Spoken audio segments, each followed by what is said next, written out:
Alguma vez você já sentiu que dá tudo pelos outros, mas quando chega a sua vez, não sobra nada? Já aconteceu de você se desgastar emocionalmente por agradar, por manter uma imagem ou por medo de ficar sozinho? E depois, no meio do caos, você se pergunta: onde estou eu nessa história? Este vídeo é para você. Hoje vamos falar de algo profundo, revelador e libertador. A necessidade de se priorizar para poder curar emocionalmente. Mas não faremos isso com frases bonitas ou motivacionais sem substância. Não. Vamos direto ao núcleo, à raiz da alma humana, da psique. E faremos isso de mãos dadas com um dos pensadores mais importantes de todos os tempos, Carl Gustav Jung. Jung dizia que aquilo a que você resiste, persiste, e muitas vezes essa resistência vem do abandono de si mesmo, de viver com uma máscara, de se sacrificar por todos, menos por você. E sabe o que é mais duro? Que muitas vezes acreditamos que isso está certo, que está certo se deixar por último, que está certo se adiar, que está certo calar o que sentimos. Mas não. Curar emocionalmente não é um ato de egoísmo, é um ato de consciência. Neste vídeo, você aprenderá por que é fundamental que você se priorize se quiser curar suas feridas emocionais. O que diz Jung sobre o inconsciente, a sombra e o processo de individuação. Exercícios introspectivos práticos que você pode fazer hoje mesmo para se reconectar consigo. E uma história impactante que colocará tudo isso em perspectiva e que pode mudar a forma como você vê sua vida. Se alguma parte de você se sente quebrada, apagada, silenciada ou presa em uma vida que não é sua, este vídeo é seu espelho. Fique até o final.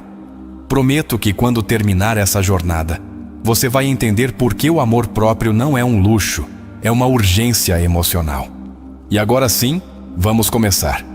Carl Jung dizia que aquilo que não tornamos consciente aparece em nossa vida como destino.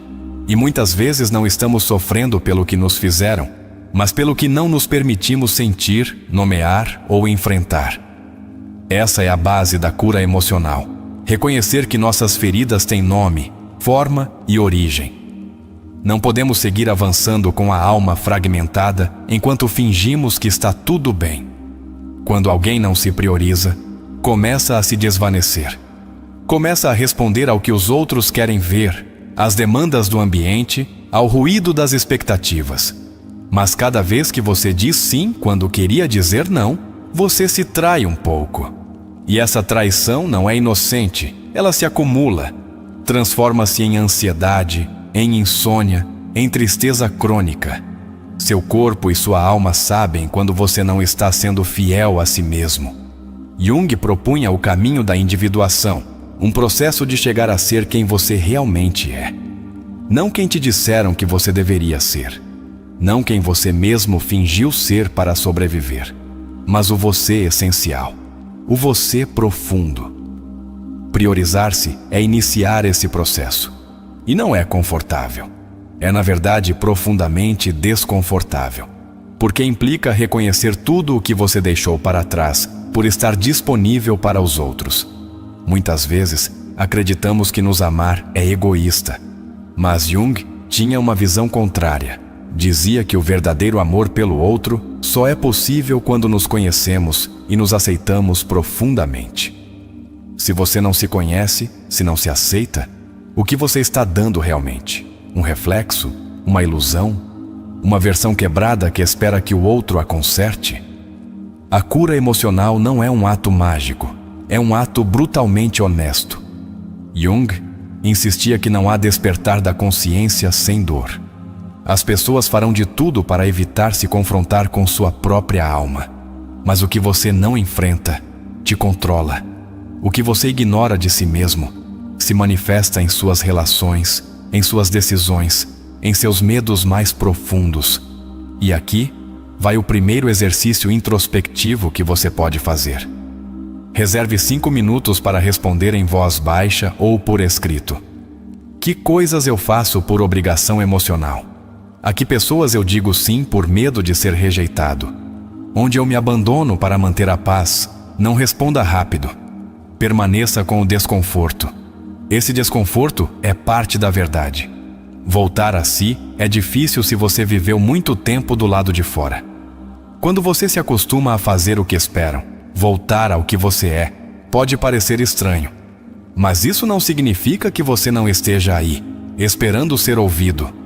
Jung afirmava que a alma humana tem um impulso natural para a totalidade. Sua dor também é um chamado. Não para que você se destrua, mas para que você desperte.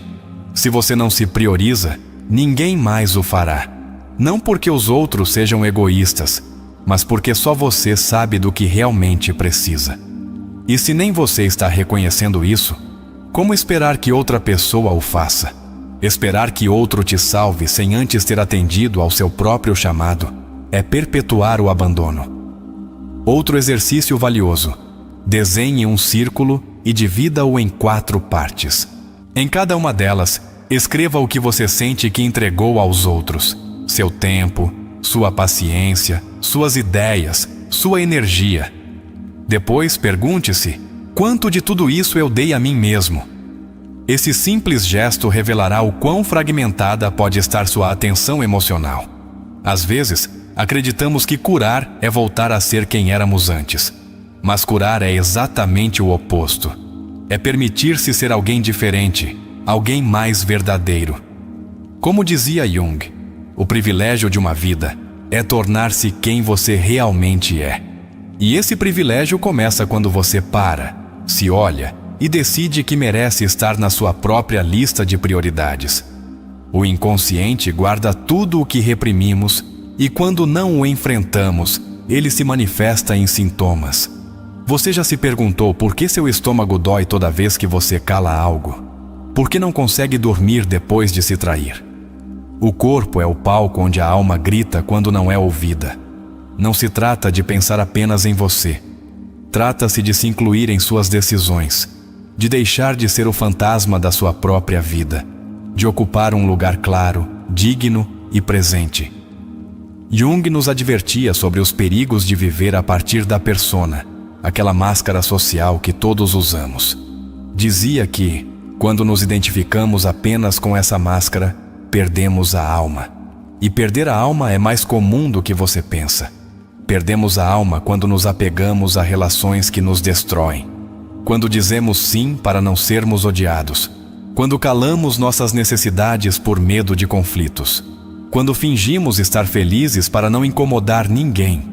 Cada vez que fazemos isso, a sombra cresce. A sombra não é o inimigo. É a parte de você que ainda não foi amada. Jung dizia que, quando integramos a sombra, acessamos uma força vital poderosa. Não se trata de eliminar o que nos dói, mas de olhar para isso nos olhos, com respeito, e perguntar: o que você veio me ensinar? Muitas pessoas buscam curar evitando, mas a verdadeira mudança acontece quando você se senta com suas emoções, sem julgamento, sem pressa, sem culpa. Um exercício útil é escrever uma carta ao seu eu do passado. Aquele você que se abandonou, que se anulou, que se perdeu. Escreva a partir do presente, com compaixão, e depois leia em voz alta. Escute-se. Dê a si mesmo esse momento de reencontro. Há pessoas que vivem constantemente no caos, porque acreditam inconscientemente que não merecem paz. Jung afirmava que muitas de nossas condutas autodestrutivas são mecanismos de defesa para não sentir a ferida original. Mas essa ferida não se fecha se não for cuidada. Não se cura o que não se toca. Alguma vez você sentiu medo de estar sozinho consigo mesmo? Esse medo não é por acaso. É o temor de enfrentar o que está por trás do barulho. Mas é aí que a transformação acontece. Quando você fica consigo em silêncio, começa a lembrar quem você era antes do trauma, antes da máscara, antes do medo. Jung dizia que o encontro consigo mesmo é o encontro com o sagrado. E não o dizia em um sentido religioso, mas profundo. Nesse encontro, quando você não precisa mais fingir, há um tipo de paz que não se pode explicar com palavras. É a paz de se encontrar. de se priorizar. Esse caminho não é imediato, não há fórmulas mágicas, mas há passos claros. O primeiro, pare. Não continue vivendo no automático. O segundo, escute-se. Não o que os outros querem ouvir, mas o que seu corpo e sua alma precisam expressar. O terceiro, abra-se. Permita-se sentir o que você evitou por anos. As emoções reprimidas não desaparecem. Elas apenas se transformam em sintomas. E esses sintomas, muitas vezes, estão dizendo: volte para você. Priorizar-se é um ato de justiça interna. Você não está sendo egoísta, está restaurando a ordem emocional que você nunca deveria ter rompido para se encaixar. Às vezes, percebemos que estamos quebrados quando algo insignificante nos faz explodir. E dizemos: não sei por que reagi assim, mas você sabe. Sua alma está cansada e está esperando que você preste atenção. Jung diria: quando a alma está doente, o mundo exterior se torna um reflexo desse mal-estar. Neste momento, quero convidar você a fechar os olhos por alguns segundos e se perguntar: quem sou eu quando não estou fingindo? O que desejo quando não tenho medo? De quem sinto falta de mim? Essa é uma prática poderosa. É o início do reencontro. Disseram a você que os outros vêm primeiro, mas ninguém pode dar a partir do vazio. Jung insistia que o amor próprio é a base de qualquer transformação real. Se você quer mudar seu mundo, comece pelo lugar mais esquecido, seu interior. Pense nesta metáfora. Se você fosse um jardim, como está? Descuidado, murchado, seco ou nutrido, cuidado, florescendo? A alma precisa de alimento. E esse alimento vem da sua própria atenção, de deixar de esperar que o outro te regue.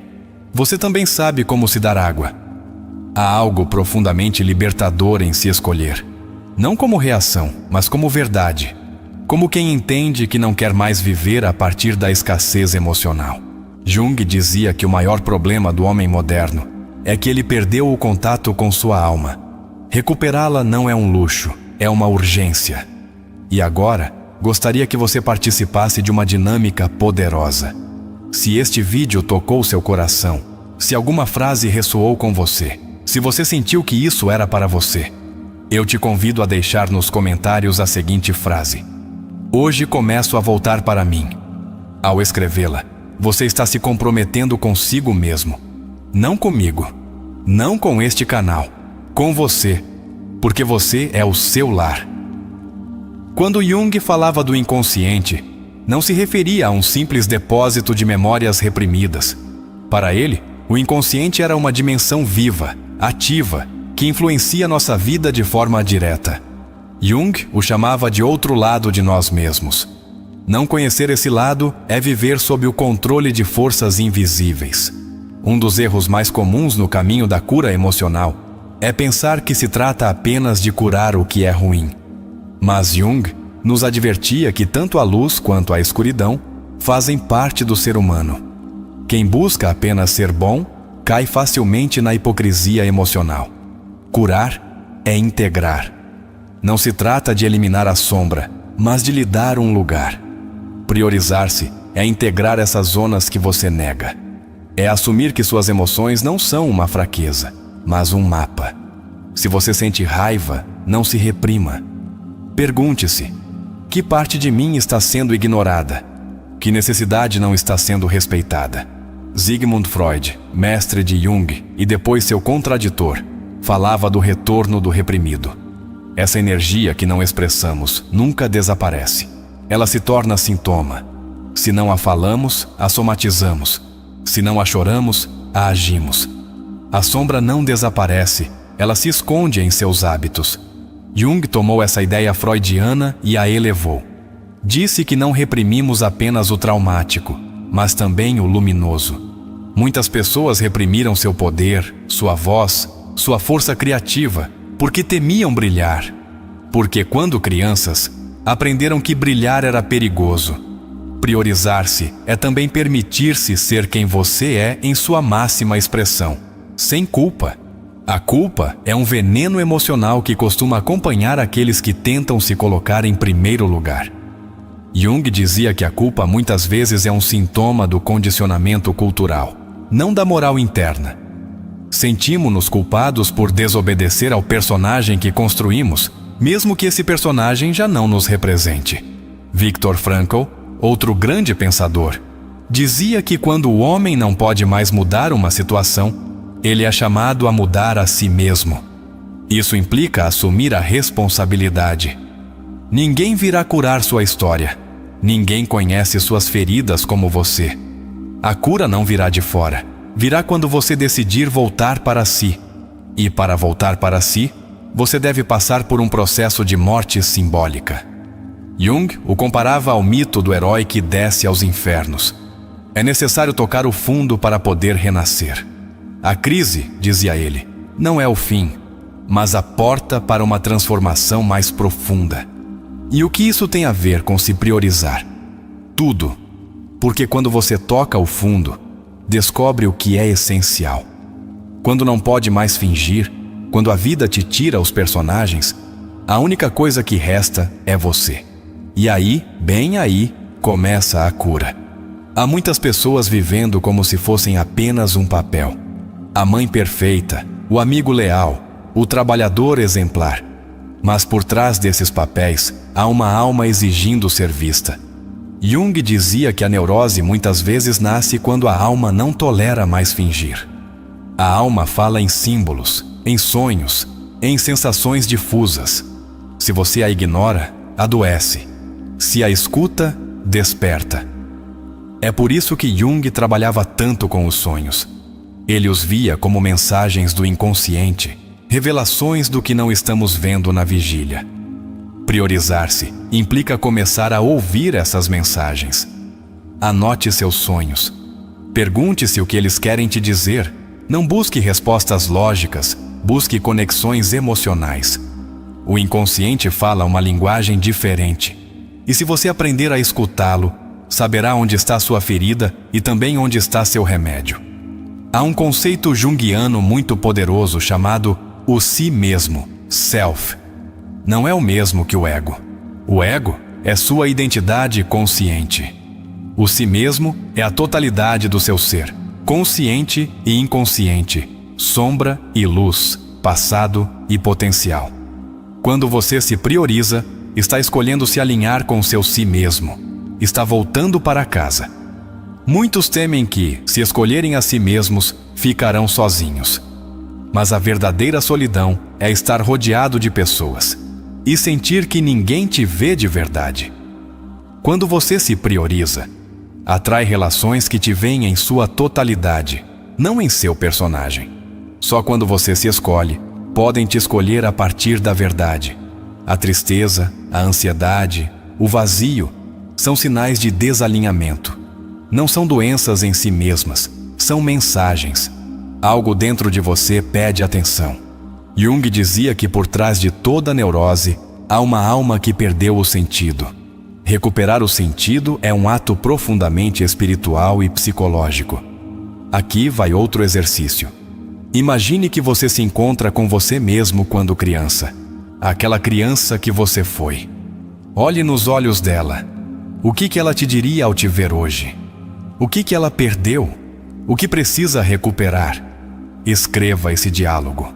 Leia-o. Permita que a criança te lembre quem você era antes de se esquecer. Outra ideia de Jung é que o inconsciente não guarda apenas o pessoal, mas também o coletivo. Há feridas que não são apenas suas, mas herdadas da sua família, da sua cultura, da sua história. Priorizar-se também é curar o que outros não puderam. É cortar correntes, é ser o ponto de inflexão. Muitos têm medo de mudar porque não sabem quem serão sem suas feridas. Mas você não é sua dor. Você é quem sobreviveu a ela. Você é o testemunho silencioso que ainda está aí, esperando que você lhe dê atenção. Jung falava desse núcleo inquebrantável, esse centro que resiste mesmo na sombra. É preciso ter coragem para fazer perguntas desconfortáveis. Por que atraio relações que me machucam? O que ganho ao continuar sendo quem não sou? O que aconteceria se eu finalmente deixasse de sustentar o que já está me matando? Jung diria que essas perguntas não destroem, elas libertam. É preciso ter compaixão consigo mesmo, porque você não escolheu suas feridas, mas pode escolher o que fazer com elas. Você pode continuar ignorando-as ou pode olhá-las com ternura. A alma não cura com julgamento, mas com verdade e amor. O ego teme a mudança, porque o ego quer certeza, controle, familiaridade. Mas a transformação exige caos, exige crise, exige soltar. O ego diz, isso sou eu, mas a alma sussurra, isso eu posso ser. Escute esse sussurro. Você tem séculos te esperando. Às vezes, a forma mais profunda de se priorizar é dizer basta. Basta ao abuso, ao silêncio, à submissão. Basta aquela voz interna que te repete que você não vale. Jung afirmava que o primeiro passo para a alma é a coragem de dizer a verdade, mesmo quando dói. O processo de individuação não é linear. Há retrocessos, recaídas, dúvidas. Você não está falhando, está aprendendo. Curar não é se tornar alguém perfeito, é lembrar que você sempre foi digno, mesmo na sua pior versão. A autoobservação é chave, não como crítica, mas como testemunha. Observe-se viver, observe suas reações.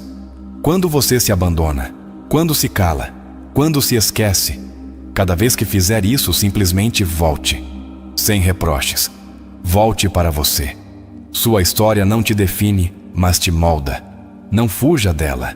Agradeça-a, porque graças a ela, hoje você pode construir uma nova narrativa. Jung dizia que, até que você torne sua história consciente, você repetirá os mesmos padrões e os chamará de destino. Você está aqui por algo. Está ouvindo isso por algo. Talvez porque chegou a hora. Talvez porque você não pode mais se adiar. Talvez porque sua alma gritou e hoje você decidiu escutá-la. Sua cura não transforma apenas você.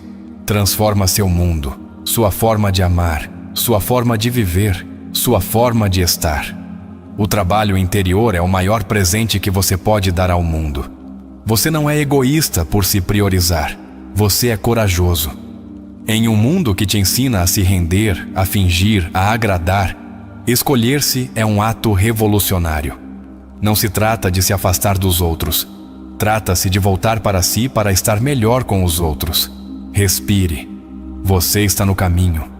Não perfeito, mas seu. E isso já é lindo. Está pronto para continuar com a história que dará vida a tudo isso? Passamos para a quarta parte, a novela terapêutica baseada nos princípios de Jung.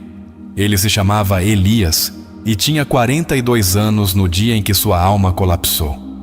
Não houve uma grande tragédia, nem uma perda devastadora. Apenas o silêncio. Um silêncio seco e espesso, que o envolveu de repente enquanto tomava café em frente à janela de seu apartamento. Lá fora chovia, e dentro dele também.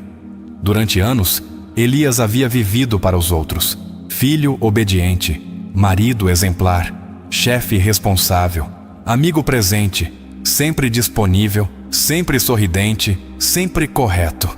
Mas naquela manhã cinzenta, enquanto o café esfriava em sua mão, sentiu uma pontada estranha no peito.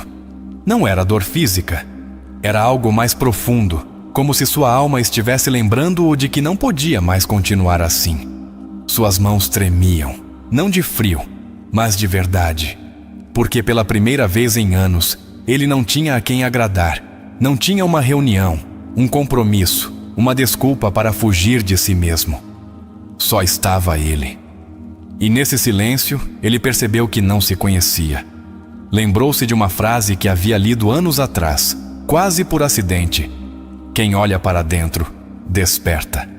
A frase era de um tal Carl Jung.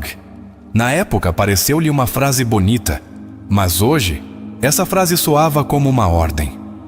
Elias não dormia bem há meses. Acordava assustado às 3 da madrugada, com o coração galopando e uma angústia que ele não sabia de onde vinha. Sua esposa dormia ao seu lado, seu filho no quarto ao lado, e ainda assim, ele se sentia completamente sozinho. como se sua alma estivesse em outro lugar. Naquela manhã, decidiu não ir trabalhar. Sentou-se em frente ao espelho do banheiro e se observou, mas não viu um homem. Viu um personagem, uma máscara, uma versão domesticada de si mesmo que havia aprendido a funcionar, a ser aceita, mas não a viver. Em seu rosto cansado, reconheceu algo ancestral, uma tristeza antiga, como se, por gerações, os homens de sua família tivessem vivido assim, em silêncio, carregando culpas, sustentando estruturas alheias. Não era apenas sua história que doía, era algo maior, mais profundo. Saiu de casa sem rumo, caminhou sob a chuva sem guarda-chuva. Sentia que precisava se molhar por dentro, deixar que algo o atravessasse. Caminhou por horas até chegar a uma pequena livraria no centro. Entrou sem saber o que procurava. Só sabia que precisava de respostas. Um livro chamou sua atenção. Estava em uma prateleira baixa, empoeirado. Chamava-se O Homem e Seus Símbolos, de Carl Jung. Pegou-o com as mãos molhadas, como se fosse uma relíquia sagrada. Algo dentro dele soube que aquele livro falaria com ele. Voltou para casa, fechou as cortinas e mergulhou na leitura. Página após página, Jung falava de símbolos, de sonhos, de arquétipos, da sombra. Mas não eram teorias para Elias. Eram verdades que batiam em seu peito. Cada palavra era um espelho. Sentiu vertigem, como se toda a sua vida estivesse desmoronando. Mas não era destruição, era revelação.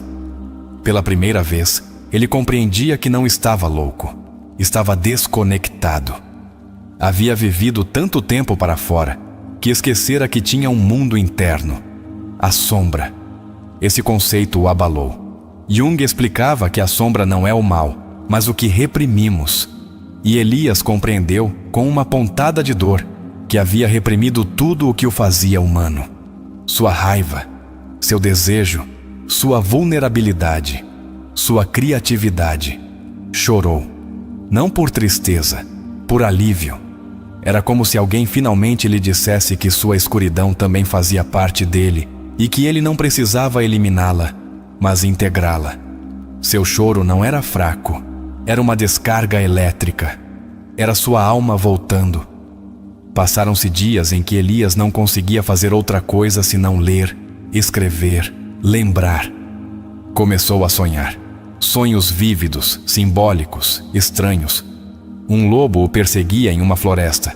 Uma figura encapuzada lhe oferecia um espelho. Uma menina pegava sua mão e o guiava até um poço. Anotava cada sonho. Analisava-os. Descobria que o lobo era seu medo de ser livre. Que a figura encapuzada era sua verdade oculta. Que a menina era seu eu interior, aquela parte inocente que ainda acreditava nele. Seus sonhos eram seus terapeutas. Começou a falar consigo mesmo em voz alta. Escutava-se, respondia-se, às vezes discutia. Era como se estivesse reconstruindo uma relação quebrada. A relação mais importante, a que tinha consigo mesmo. O processo foi doloroso. Descobriu que seu casamento era uma peça de teatro, que seu trabalho o sufocava, que sua vida estava cheia de compromissos vazios. Mas também descobriu algo sagrado: sua voz, seu desejo, sua humanidade. Começou a escrever cartas que nunca enviaria. Para seu pai, que nunca soube como amar. Para sua mãe, que o amou a partir do sacrifício. Para seu filho, que repetia seus padrões. E para si mesmo, para aquela criança que um dia sonhou ser escritor, mas escolheu ser gerente. Com cada carta, algo curava. Jung dizia que o inconsciente é criativo, e Elias comprovava isso.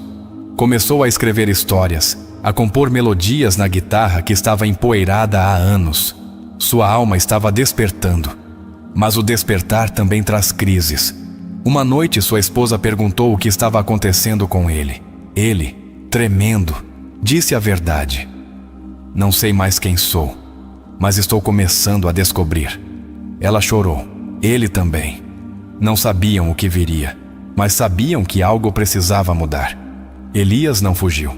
Ficou, Às vezes dormia no sofá, às vezes chorava no banheiro, às vezes ria sozinho, mas continuava lá, vivendo o processo, enfrentando suas máscaras, falando com sua sombra, alimentando sua alma. Começou terapia com um psicólogo junguiano. Não queria remédios, queria entender. O terapeuta pediu que ele desenhasse seus sonhos, que os analisasse, que escutasse seu corpo. Era uma viagem para dentro, um descenso aos seus infernos pessoais. E nesse descenso, encontrou pepitas de ouro, memórias esquecidas, desejos adormecidos, confissões internas. Aprendeu que se priorizar não era deixar de amar os outros, era deixar de se esquecer. Era voltar a ocupar seu lugar em sua própria vida. Cada vez que dizia não ao que o destruía, sentia medo, mas também liberdade. Era um músculo novo, uma linguagem nova. Ele não sabia falar a partir da alma, mas estava aprendendo, palavra por palavra, silêncio por silêncio. Um dia, ao se olhar no espelho, não viu um estranho. Viu alguém em construção, não perfeito, mas real, com cicatrizes, com ternura, com uma luz trêmula, mas presente. Sorriu. Pela primeira vez, seu sorriso era para si mesmo. Jung diria que Elias havia iniciado o processo de individuação. Não porque tivesse respostas, mas porque ousou fazer perguntas, porque desceu à sombra e começou a integrar suas partes perdidas, porque escolheu o caminho da alma, não do personagem. Ele não sabia como tudo terminaria. Seu casamento estava por um fio, seu trabalho era uma incerteza, mas ele estava presente, estava desperto, e isso bastava. Ele havia parado de fugir, havia começado a se habitar. Essa é apenas a primeira parte de sua história. Uma história que continuará, uma história que talvez também seja a sua. Está pronto para a segunda parte da novela? Elias acordou de madrugada com o peito agitado. Não era um ataque de ansiedade, pelo menos não como antes. Era outra coisa. Um sonho o havia abalado. Nele, estava preso em uma sala sem portas, cercado por espelhos quebrados.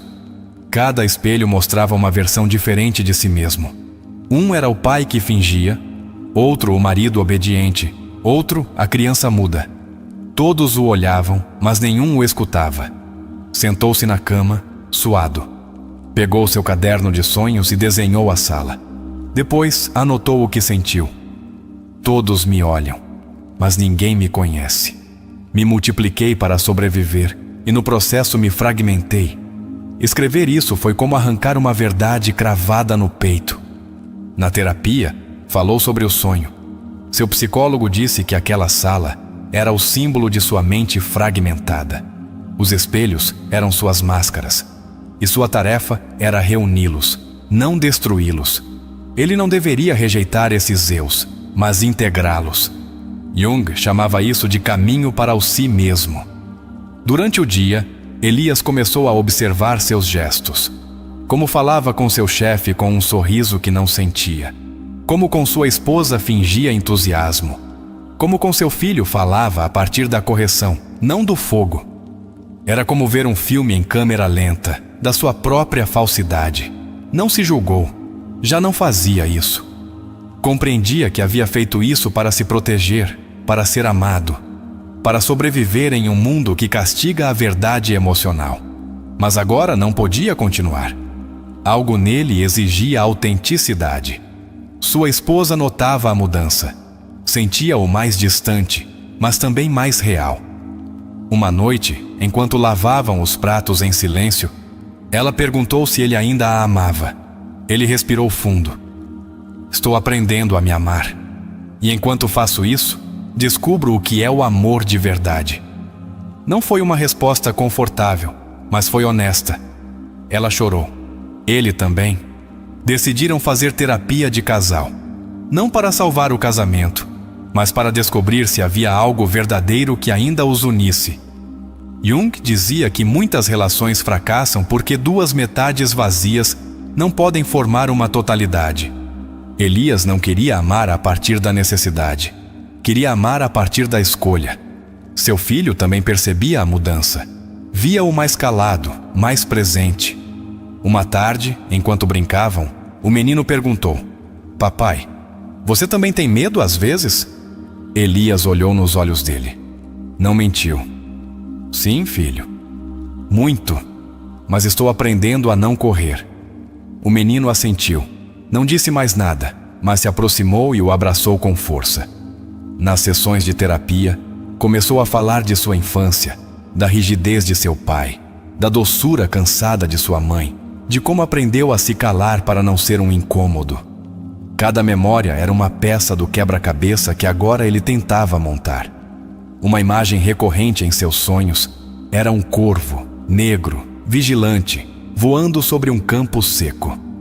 Seu terapeuta explicou que, na simbologia junguiana, o corvo representa a morte psíquica que precede o renascimento. Elias começou a ver o corvo como seu aliado. Às vezes, imaginava-o pousado em seu ombro, como um guardião silencioso. Falava com ele, pedia orientação. Jung insistia que o inconsciente responde quando tratado com respeito. E Elias comprovava isso. Sua vida interna se tornava mais rica, mais simbólica, mais real. Começou a escrever. Não apenas sonhos, mas pensamentos, memórias, cenas. Um dia escreveu: "Passei a vida querendo ser aprovado. Agora só quero ser íntegro." Essa frase ele pendurou em seu quarto. Era seu novo norte. Nos fins de semana, saía para o bosque. Caminhava sozinho. Sentava-se entre as árvores. Fechava os olhos. Respirava. Escutava. Não pedia respostas. Apenas presença. O silêncio já não o assustava. Tornara-se seu aliado. Uma tarde, encontrou uma pedra branca, redonda, lisa. Guardou-a no bolso. Chamava-a de pedra da alma. Quando sentia ansiedade, apertava-a. Lembrava-o de que tudo o que é real está dentro. Jung dizia que os símbolos carregam energia arquetípica. E aquela pedra, para Elias, era seu símbolo de calma. As crises continuavam. Nem tudo era paz. Havia dias em que desejava desistir de tudo, voltar ao conforto de antes, ao auto-engano. Mas seu corpo já não permitia retroceder. Seu peito se fechava, sua visão embaçava. Era como se sua alma o forçasse a avançar. Aprendeu a dizer não, a sair do trabalho 1 hora antes para descansar, a não responder mensagens de quem só o procurava para descarregar, a estabelecer limites.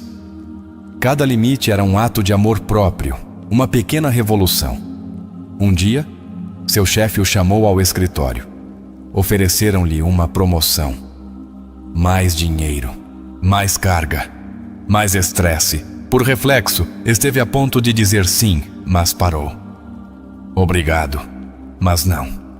O silêncio foi brutal, mas a paz interior foi absoluta. Soube que havia feito o certo.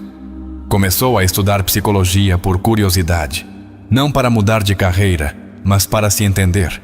Os livros já não eram teorias. Eram mapas, portas, chaves. Jung tornara-se seu companheiro invisível. Seu terapeuta propôs um exercício: escrever a sua sombra. Não como inimiga, mas como parte dele. Elias fez isso. Escreveu 3 páginas. Agradeceu por protegê-lo. Pediu ajuda. Prometeu integrá-la. Chorou. Sentiu-se liberado. Também sonhou com fogo. Grandes incêndios, casas ardendo. Jung dizia que o fogo simboliza a transformação. O velho precisava queimar. E ele compreendia isso. Sua vida estava em chamas, mas dessas cinzas nasceria algo novo. Renunciou ao seu trabalho 6 meses depois. Fez isso sem um plano concreto.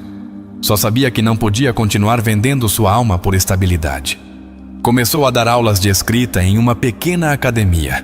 Ganhava menos, mas dormia melhor. Ria mais. Estava vivo. Com sua esposa, a relação se transformou em outra coisa. Já não eram os mesmos.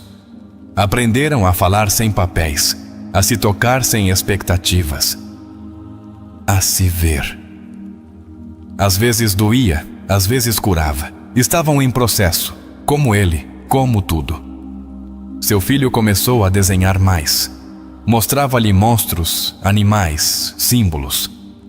Elias os analisava com ternura. Sabia que as crianças também expressam seus mundos internos com imagens. E prometeu nunca mais negar a verdade emocional de seu filho. O corvo voltou em um sonho. Desta vez, não voava sozinho. Guiava-o até uma caverna. Elias entrou. Lá dentro havia um espelho. Ele se olhou. Não tinha rosto. Apenas luz. Acordou suando, mas em paz. Soube que estava entrando em outra fase. A integração profunda. Deixou de buscar respostas no exterior. Começou a confiar em sua intuição. Falava consigo mesmo com ternura. Escutava-se com atenção. Priorizava-se não por ego, por respeito à sua história, à sua alma, ao seu caminho. Já não queria ser perfeito. Queria ser verdadeiro. E nesse desejo encontrou liberdade. Uma liberdade silenciosa, mas poderosa. Como a brisa que chega depois de uma tempestade. A próxima etapa estava prestes a começar. Mas desta vez, Elias não tinha medo. Sabia que o que viesse também faria parte de sua totalidade. Elias caminhava pela cidade como se fosse outra. Nada havia mudado nas ruas, mas ele já não era o mesmo. Observava as pessoas com outros olhos. Já não via suas roupas ou gestos. Sentia suas energias, o conflito oculto, as máscaras que ele mesmo carregara por anos. Uma tarde, enquanto esperava o ônibus, sentiu um desconforto intenso. Não vinha do corvo, era interno. Como se uma presença escura se movesse dentro dele. Fechou os olhos. E lá estava, uma figura vestida como ele, mas com uma expressão dura, olhos frios, postura rígida. Sua persona. Jung definia a persona como a máscara que usamos para interagir com o mundo. Não é o eu real, mas uma adaptação. Elias compreendeu que havia passado décadas sendo essa máscara, sério, produtivo, confiável.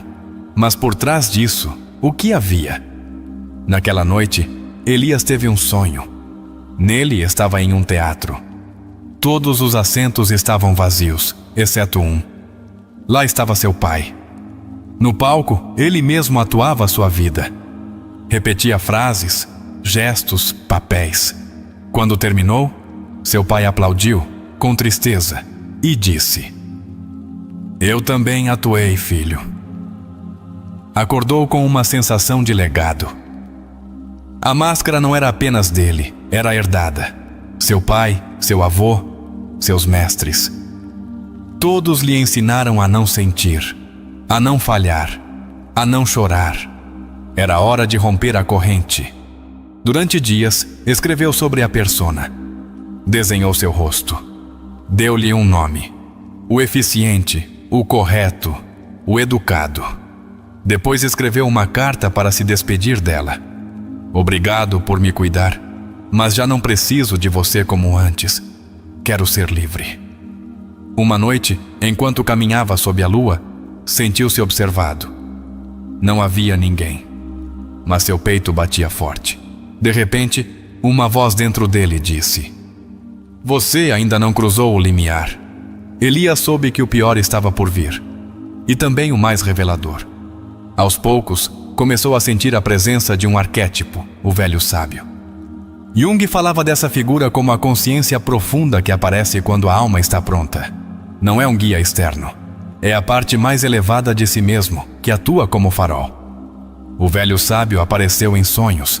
Um ancião de olhos brilhantes, barba grisalha, mãos calejadas. Chamava-o pelo nome. Falava com frases enigmáticas. Uma noite disse: "Para chegar a você, você deve se perder." No dia seguinte, tudo começou a desmoronar. Sua esposa pediu espaço. Precisava se reencontrar também. Seu filho começou a ter pesadelos. Sua mãe adoeceu. O caos exterior refletia seu caos interior. Jung chamaria isso de noite escura da alma. Elias não fugiu. Voltou ao bosque, ajoelhou-se diante de um carvalho. Chorou. Gritou. Pediu orientação. E o vento respondeu com um silêncio sagrado. Sentiu que não estava sozinho, que algo, alguém, o sustentava por dentro. Em seu diário escreveu: perdi tudo o que me definia, mas agora tenho algo que nunca tive: presença. Já não precisava saber o que viria, só precisava estar. As noites eram intensas, sonhava com labirintos, com fogos, com escadas infinitas. Cada símbolo tinha uma mensagem. Cada imagem era uma porta. Já não sonhava apenas com seu passado. Sonhava com possibilidades. Um sonho o marcou especialmente. Estava em um deserto. Lá encontrou uma flor. Apenas uma. Ele a protegia com as mãos. Alguém tentava arrancá-la. E ele gritava: não atire de mim, é minha. Ao acordar, entendeu. A flor era sua alma. Começou a escrever poesia. Textos críticos, viscerais, ternos. Não os compartilhava. Eram para ele. Sua forma de falar com a alma. Jung dizia que a arte cura porque dá forma ao inconsciente. E Elias vivia isso com cada palavra. Seus dias eram simples. Ensinava, escrevia, caminhava. Não havia grandes conquistas, mas sim uma paz desconhecida. Havia deixado de lutar contra si mesmo. Sua alma não gritava, cantava. Uma tarde, seu filho perguntou se podia ler seus poemas. Elias hesitou. Depois cedeu. O menino leu em silêncio. Depois disse: papai, isso é como se seu coração falasse. Elias não conseguiu evitar chorar. Pela primeira vez, alguém o havia visto sem sua máscara. O processo de sua esposa foi paralelo. Na terapia, ela descobriu que também se perdera nos papéis. Decidiram se separar por um tempo, mas a partir do amor. Não por rejeição, mas por respeito. Cada um precisava encontrar seu centro. Elias aceitou. Já não precisava controlar. Confiava nos ciclos, nos símbolos, na sabedoria da alma. Não queria um final feliz. Queria um caminho real. Um dia, recebeu uma carta. Era de sua mãe. Falava de sua infância, dos silêncios de seu pai, de seu medo de ser fraca. Dizia: nunca soube como te ensinar a sentir, mas agora te vejo e você me dá esperança. Elias tremeu. Aquela carta fechou uma ferida de décadas. Começou a dar pequenos workshops de introspecção simbólica, não como mestre, mas como companheiro. Compartilhava sua história. Lia Jung, convidava-a a escrever. As pessoas choravam, riam, curavam-se. Elias compreendia que sua ferida também era remédio. Um participante do workshop lhe deu uma figura de argila, um homem sem rosto, com o coração na mão. Elias a colocou em sua mesa. Cada vez que duvidava, olhava para ela. Isso sou eu quando me escolho. Já não sentia culpa por se priorizar. Sabia que fazê-lo não era egoísmo, era coerência. Sua presença, agora, era mais poderosa. Já não precisava gritar, bastava estar. O velho sábio voltou em um último sonho. Desta vez, olhou para ele e disse: você cruzou o limiar. Agora caminhe. Ao acordar, Elias sentiu algo estranho. Gratidão. Pela dor, pelo caos, pelo silêncio. Tudo o havia levado àquele ponto. Começou a deixar pequenos escritos em cafés, praças, bancos. Frases como: sua alma ainda te espera, ou não esqueça quem você era antes do medo. Era sua forma de semear símbolos. Uma manhã, encontrou seu filho sob a chuva. O menino levantou o rosto e disse: gosto de me molhar. Me sinto vivo. Elias sorriu. Eu também, filho, eu também. E deram-se as mãos, como dois viajantes de volta ao lar. Haviam-se passado quase 2 anos desde aquela manhã chuvosa em que Elias se quebrou diante de sua xícara de café. Agora, as chuvas continuavam caindo com a mesma frequência, mas algo nele havia mudado para sempre. Ele aprendera a se molhar com dignidade. a chorar sem vergonha, a não temer sua escuridão.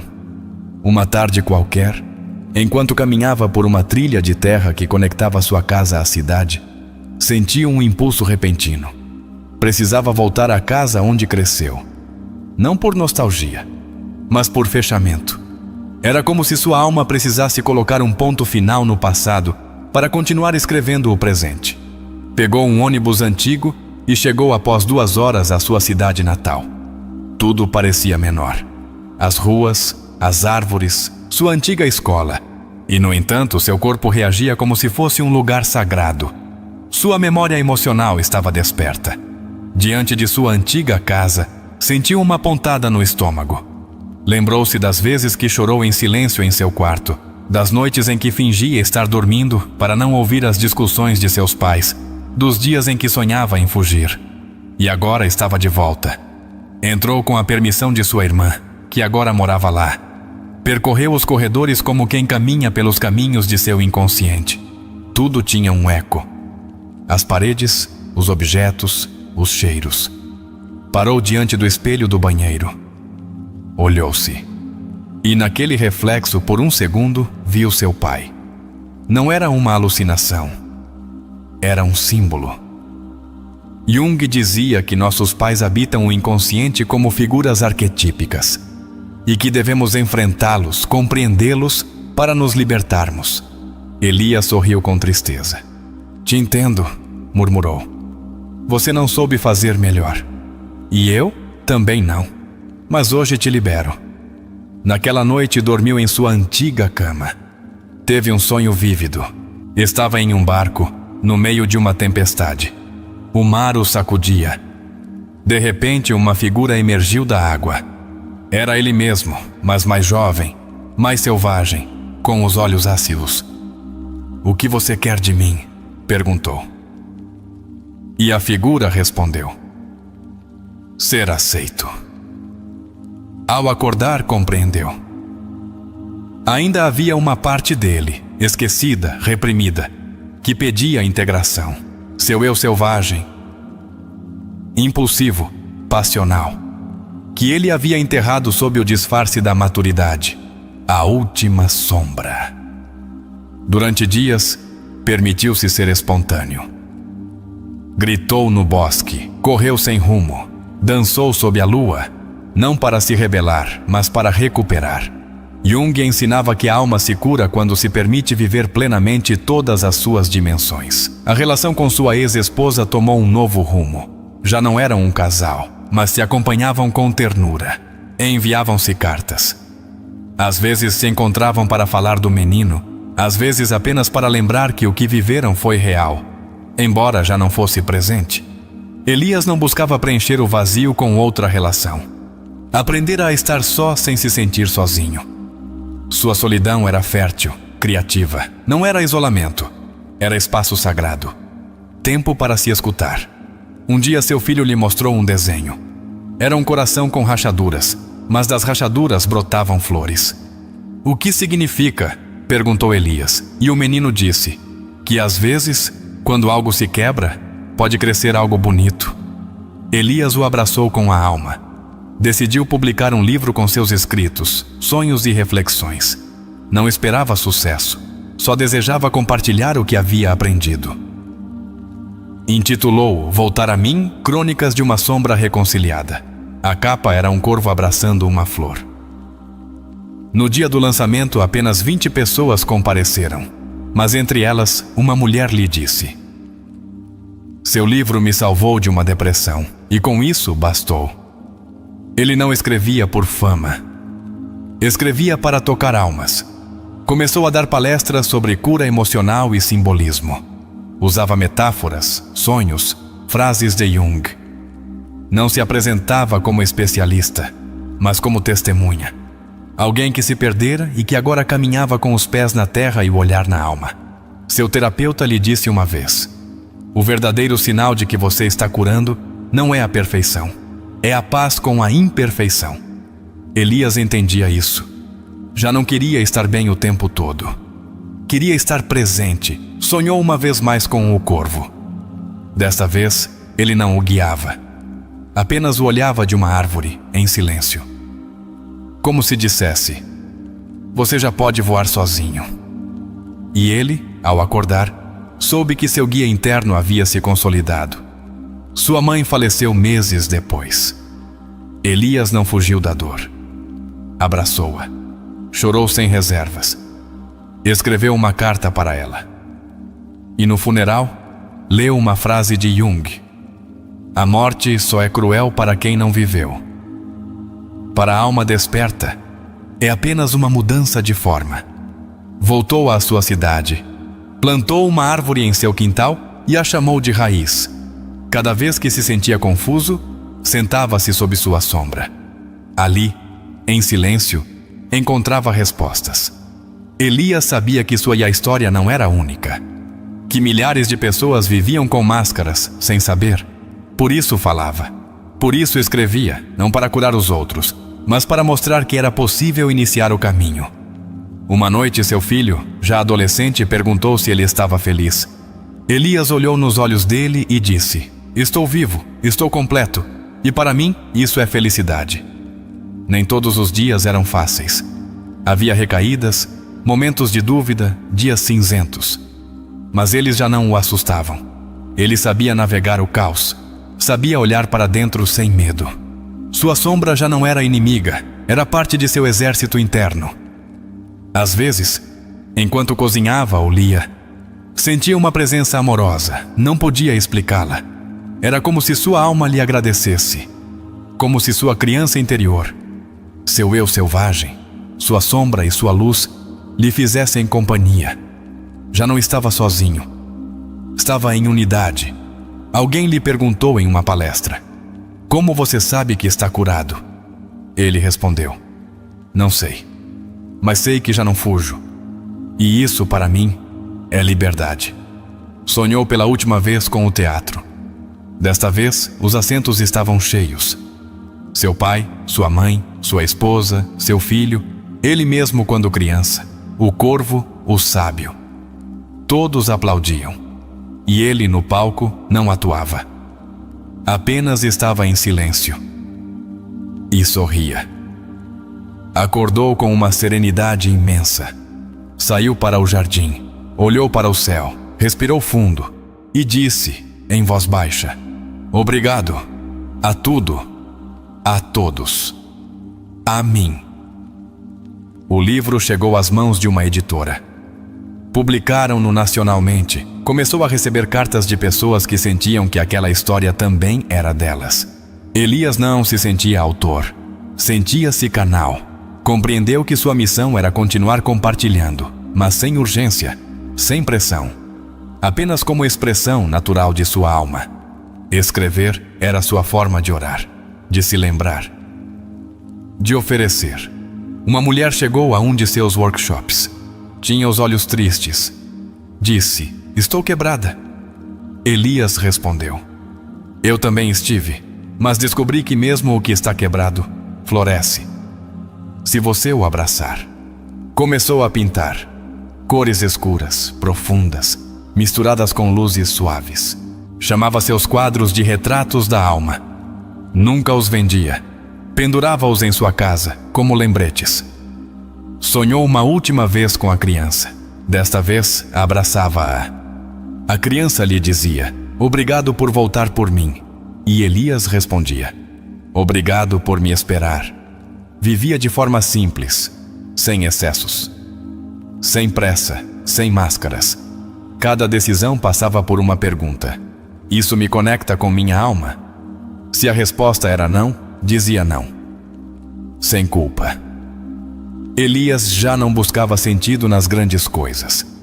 Encontrava-o nas pequenas: uma xícara de chá, uma frase escrita, um olhar sincero, uma canção que o estremecia. E assim, com o passar do tempo, compreendeu a grande lição de Jung: que a alma não precisa ser consertada, só precisa ser escutada. Que a sombra não se elimina, se abraça. Que a cura não é um lugar, é um caminho. Um caminho que não termina, mas que quando você o escolhe com consciência, torna-se seu verdadeiro lar.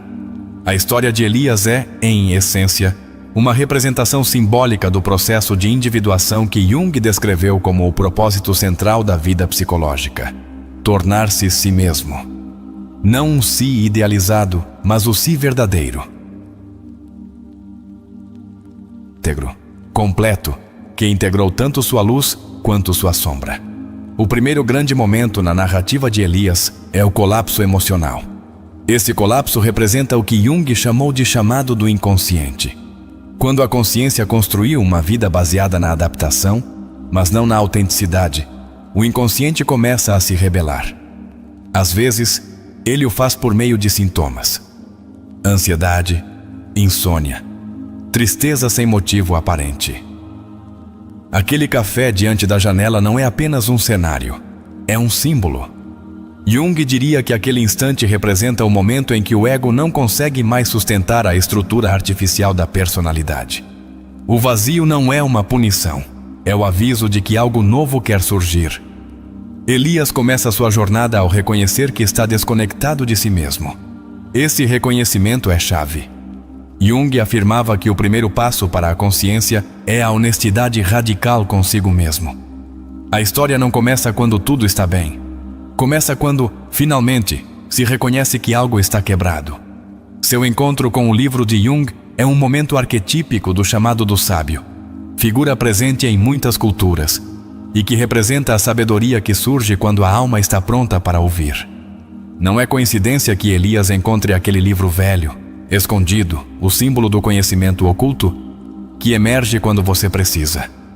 O símbolo do corvo é uma das aparições mais poderosas da narrativa. Na psicologia junguiana, o corvo representa a transformação, a alquimia interior. O escuro que guia para o luminoso.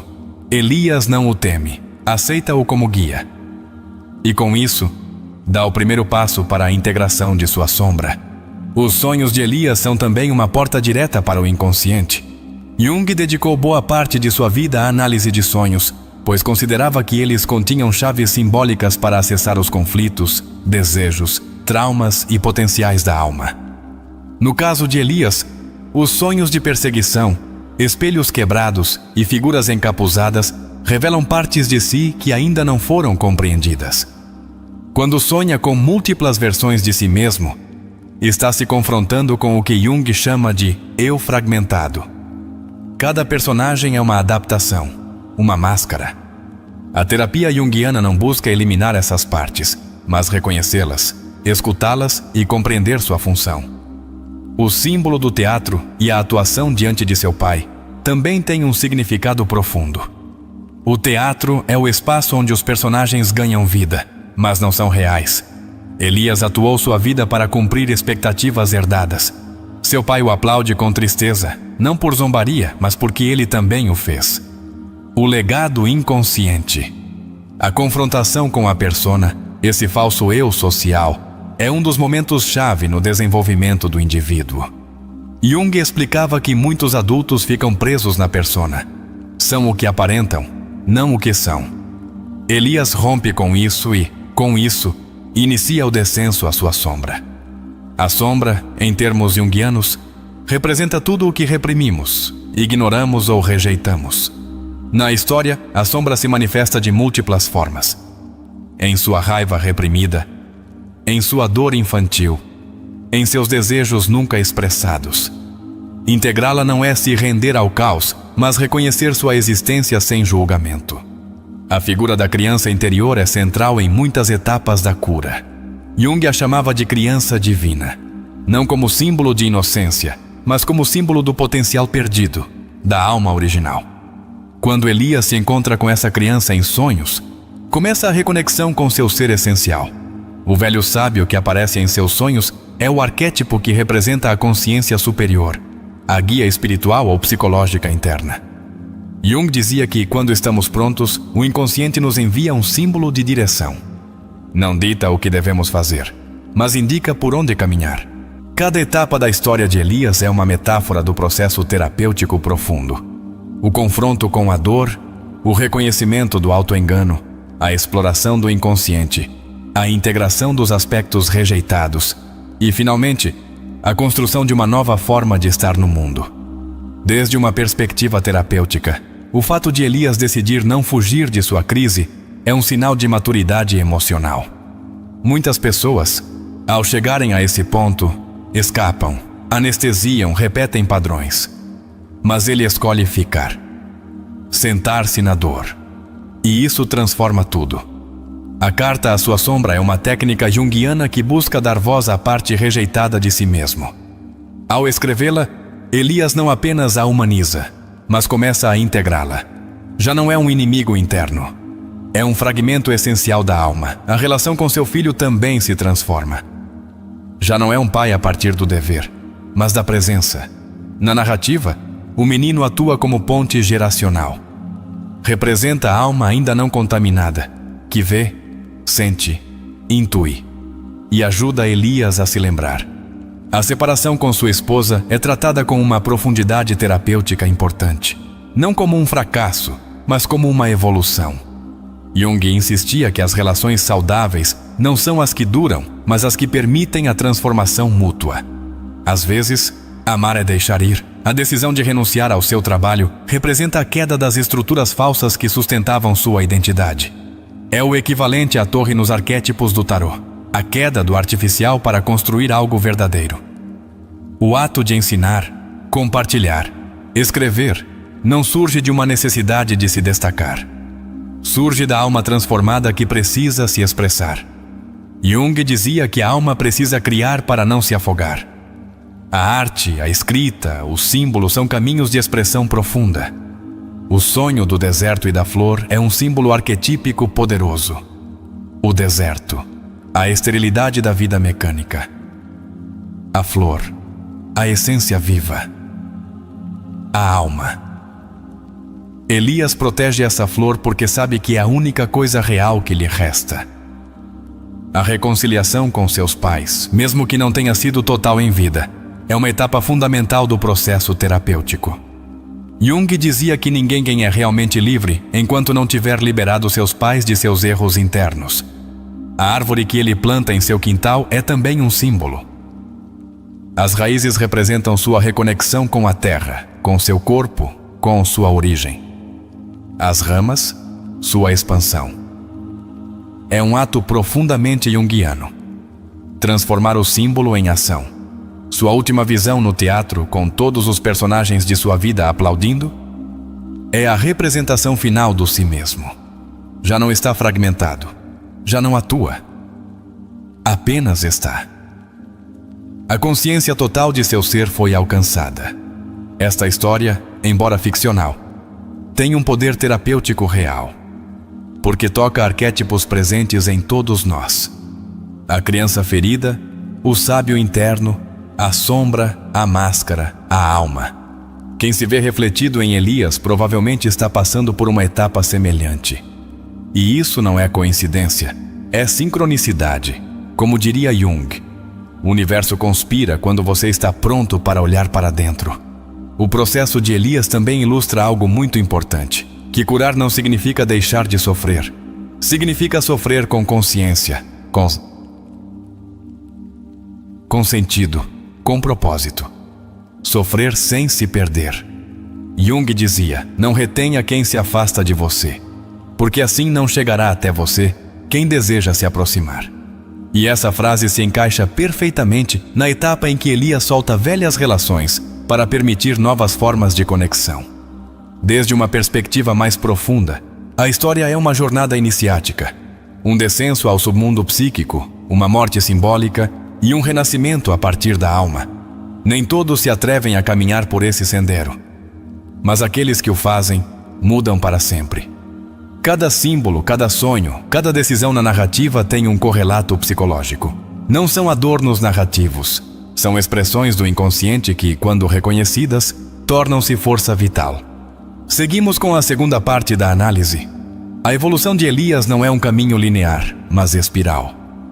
Como Jung explicava, a alma não avança em linha reta, mas em círculos concêntricos que nos levam de volta às mesmas feridas, mas a partir de um nível mais consciente.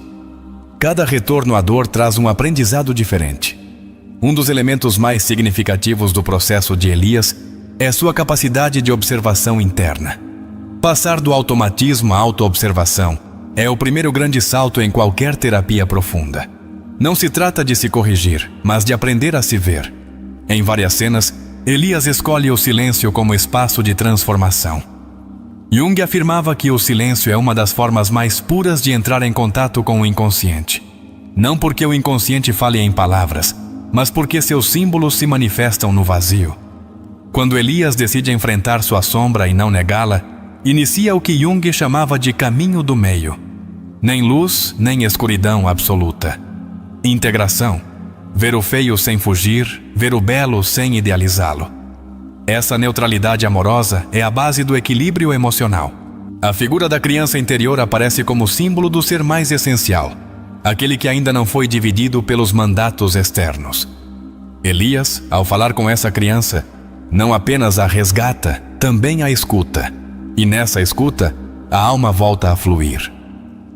A nível clínico, muitos pacientes chegam com sintomas semelhantes aos de Elias: ansiedade difusa, desconexão emocional, dificuldade para encontrar propósito. Mas no fundo, o que existe é uma fuga de si mesmos. Vivem para agradar, para se encaixar, mas não vivem a partir da alma. O corvo, que aparece repetidamente em seus sonhos, pode ser interpretado também como um símbolo do mensageiro entre mundos. Em muitas culturas, representa aquele que atravessa a escuridão e volta com uma mensagem. Na história, o corvo não apenas guia, também observa. Valida o processo. Os momentos de arte espontânea em Elias, escrita, pintura, poesia, não são apenas catarse. São mecanismos de expressão do inconsciente. Jung dizia que a arte permite que o irracional se manifeste de forma aceitável para a consciência. E nessa expressão, a alma cura. Um detalhe muito potente é como Elias deixa de buscar a perfeição para abraçar sua imperfeição. Essa é uma das lições mais profundas de Jung. A totalidade importa mais que a perfeição. Ser completo, não impecável. A cena em que Elias sonha com múltiplas versões de si mesmo presas em espelhos quebrados reflete a fragmentação do eu. Isso tem ressonâncias com o conceito de dissociação leve, onde diferentes papéis convivem sem integração real. O trabalho psicológico aponta para unir essas peças. Em sua relação com o filho, Elias repara em tempo real o que não pôde curar com seu pai. Isso é crucial, porque às vezes curar não significa refazer o passado, mas agir diferente no presente, para não repetir os mesmos erros. Outro símbolo que se destaca é o espelho. Em múltiplas cenas, Elias se confronta com seu reflexo. O espelho é o arquétipo da verdade, o que não se pode ocultar. Jung dizia que olhar o espelho interno exige coragem, porque mostra não o que queremos ver, mas o que realmente somos. A decisão de plantar uma árvore é um ato altamente simbólico. Raízes firmes, crescimento lento, fruto no tempo. Jung usava esse símbolo para falar do desenvolvimento espiritual. Enraizar-se não é ficar parado, é se alimentar do profundo. Quando Elias começa a ensinar, a dar palestras e a compartilhar seus escritos, não o faz a partir do ego, faz a partir da integridade. Jung dizia que quem passou pelo fogo de sua alma pode iluminar os outros sem queimá-los.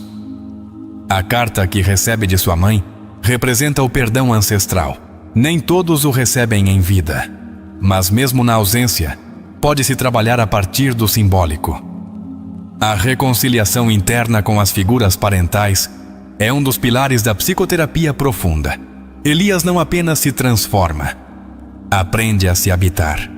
Isso que parece simples é um dos atos mais complexos da alma. Estar em si mesmo sem fugir. Estar presente sem se saturar. Habitar o corpo, a emoção, o pensamento, sem se fragmentar. O relato também nos mostra como a alma renasce através dos vínculos. Não basta o trabalho individual. A alma precisa de reflexos. Precisa olhar nos olhos dos outros e se reconhecer.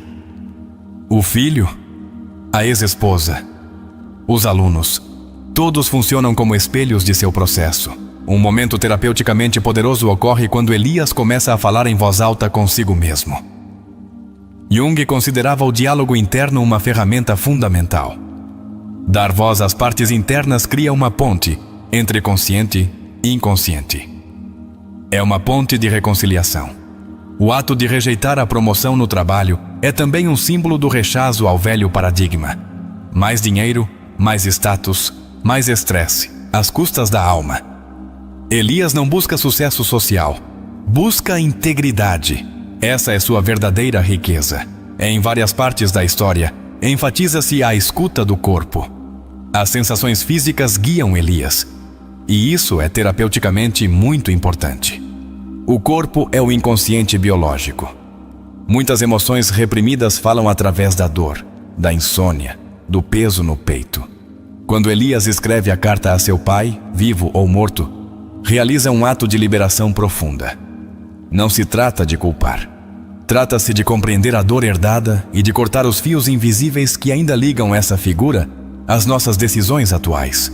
O sonho do palco no final, onde todos aplaudem, não é um desejo de validação externa. É a manifestação da alma reconciliada. Todos os arquétipos aplaudem porque Elias finalmente se permitiu ser. Não fingir, não fugir, não impressionar, apenas ser. A figura do velho sábio desaparece na etapa final, não porque morre, mas porque já está dentro. Jung dizia que o guia interno, uma vez integrado, torna-se intuição profunda.